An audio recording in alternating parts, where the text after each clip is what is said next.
And because when you change things, that presses a lot of buttons for people.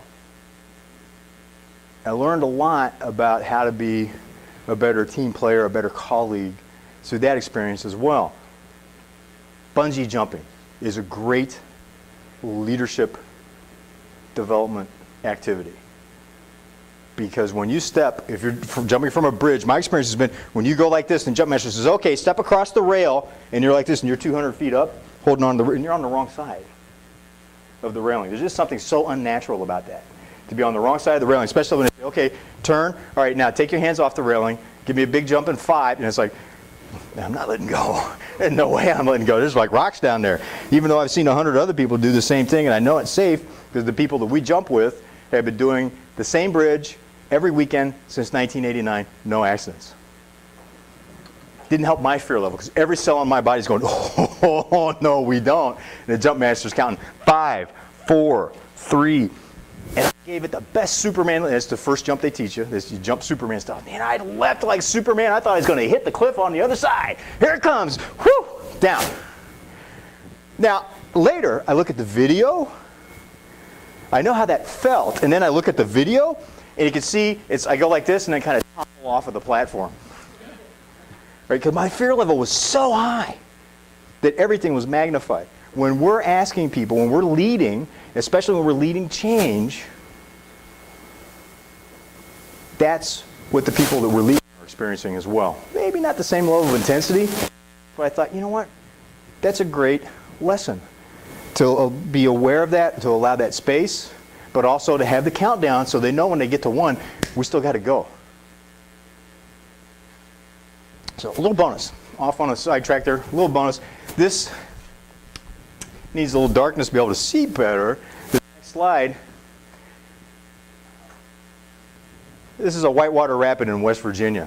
Now, if you can see this little yellow stick down here, that's a person in a 7-foot-long kayak. To give you an idea how big this is. I became very intimate with this rock the first time I went whitewater rafting. And when what they brief you on is you do not want to get over here because people that do drown. That looks like it looks like a still pool of water. What's actually happening is the river is diving underneath those rocks. And if you get over here, you go with it. And we were playing around. This person's entering right. You enter here around this mess. You don't want to get caught up in that. And then cut across so you have enough room to cut over here and cut back around this. Well, we entered here because we were playing inappropriately at the time. We raced. Our raft was the last. And we were determined to be first. And we were. We passed this whole line of rafts. So rather than kayaks, we were in rafts. We passed this whole line of rafts, which left us over here instead of where we were supposed to be.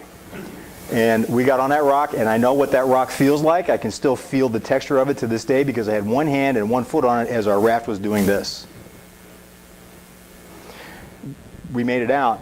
One of the key lessons from that was you can create a high-performance, world-class athletic team that fast. Because we rode, our guide said dig, and we did.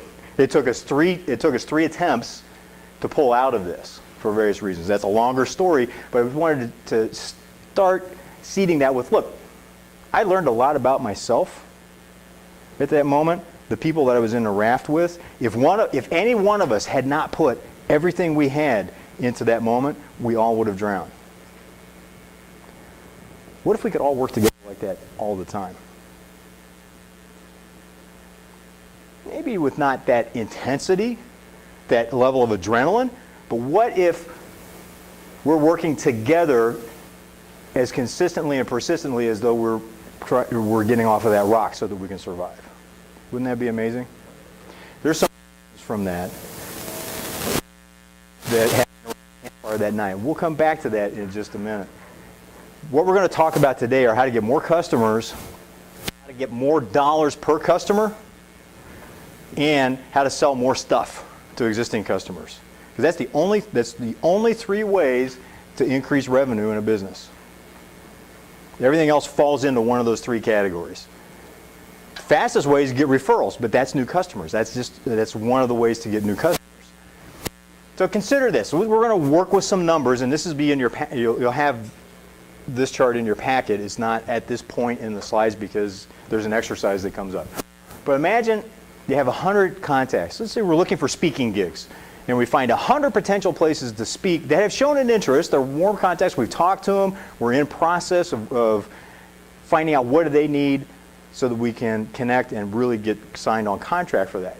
And we close 10 of them. So we have 10 clients, an average of $1,000 per speaking gig throughout the year. So a total of $10,000 for that year.